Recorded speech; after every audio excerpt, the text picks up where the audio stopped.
If you're a woman over 40 and you're doing yoga, you're walking, you're eating clean, but you're noticing your body is still getting weaker and softer, you're not imagining things. If you're not doing some type of progressive load, you will be losing muscle mass and eventually bone. It seems really unfair that you have to do more just to maintain the muscle you have. If you want to stay active, if you want a strong metabolism, if you want to maintain your independence as you age, muscle is the magic ingredient.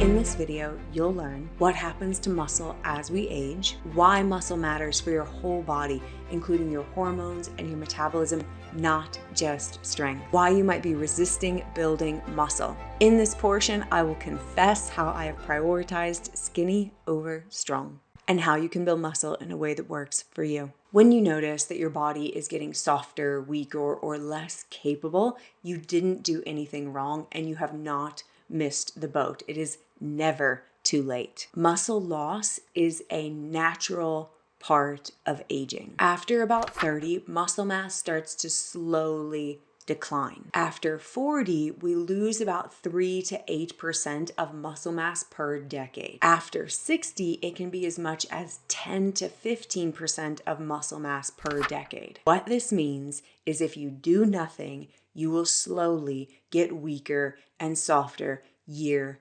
after year. As muscle mass decreases, one of the first things you notice is you seem flabby. Many women will also start to put on weight because muscle has a correlation with metabolism. In the past, women were told to eat less and exercise more, especially cardio. Studies now show that that is probably the worst thing you can do. If you want to maintain your metabolism and your body composition, the key is building muscle mass. Muscle is a metabolic shield. Some scientists even call it an endocrine organ because of the way it stimulates your hormones and neurotransmitters. Muscle also increases your metabolism. So with cardio, you burn calories while you do it. When you do strength training and build muscle, you burn calories long after you do it. Muscle also regulates blood sugar, so it reduces your risk of insulin resistance. Bottom line, weight management and body composition depends on muscle mass. Muscle is also structural support. It supports and stabilizes your joints, and it pulls on bone, signaling your bone to build. Less muscle mass is correlated with osteoporosis, osteopenia, and as your muscle mass declines, you're more likely to have achy, cranky joints. Muscle also plays a role in balance, so it's fall prevention. And muscle is your primary mover. It helps you get up and down off the floor to play with grandkids, but also up and down off the toilet. Muscle is so important and about so much more than looks, which made me ask, why am I so resistant to strength building, especially once I had all the science and data on how it's essential for healthy aging? My first point of resistance was I just did not like this truth. I did not like the fact that my body was losing muscle. I did not like the fact that I had to do more just to maintain what I had. But it doesn't matter what you think about it. These are hard facts. This is science. My second point of resistance was that I didn't want to get bulky. As I started losing muscle mass for a little while, I liked it.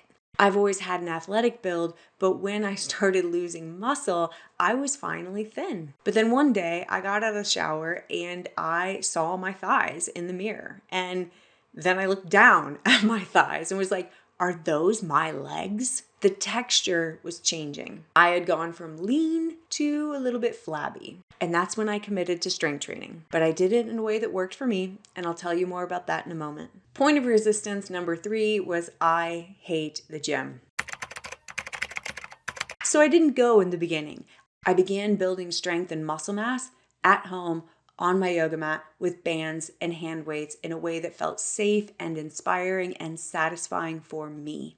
So if you're a woman who prefers yoga and Pilates over to HIIT and traditional strength training, I understand. That's where I was too. And you can start strength training at home on your yoga mat with bands and hand weights, and I am living proof that it works. The classes and programming that I do with students and clients is called Asana Strong, and it's a way to build strength, build muscle, build bone in a way that feels like yoga. It's progressive, it's smart, it's sustainable. We focus on functional movement, we use movement science, and we take the nervous system into consideration. So you feel built up and replenished from these practices, not depleted or like you're burnt out from doing more. These practices actually give you energy. There's a practice that goes along with this podcast to build lower body strength. Do that next and get a taste of this yoga-inspired, strength-infused way of practicing. And if you don't have time for a full practice, do this instead. Pick 2 yoga poses you already know and love. Do them with resistance bands or hand weights. Remember, it doesn't need to be a full-on strength training session in order to challenge your body and build muscle mass and even start to build bone. But muscle and bone will ask for consistency. So whatever you do, you've got to be able to do it regularly over a long period of time to see the results you want. For me, I wanted to build muscle and build bone. I didn't have kids, so I have to be able to take care of myself as I age, to carry those groceries and get up and down those stairs. But traditional strength training had never worked for me. So I built this hybrid practice because it's what I could do consistently. I can do this consistently. I actually enjoy it. It feels safe and sustainable. And students say the same thing. This is doable. This is actually fun. I didn't think this was for me, but this gave me a way in. I want that same thing for you too. Check out the practice to build lower body strength next. And if you want more, check out the Asana Strong resources in the description below.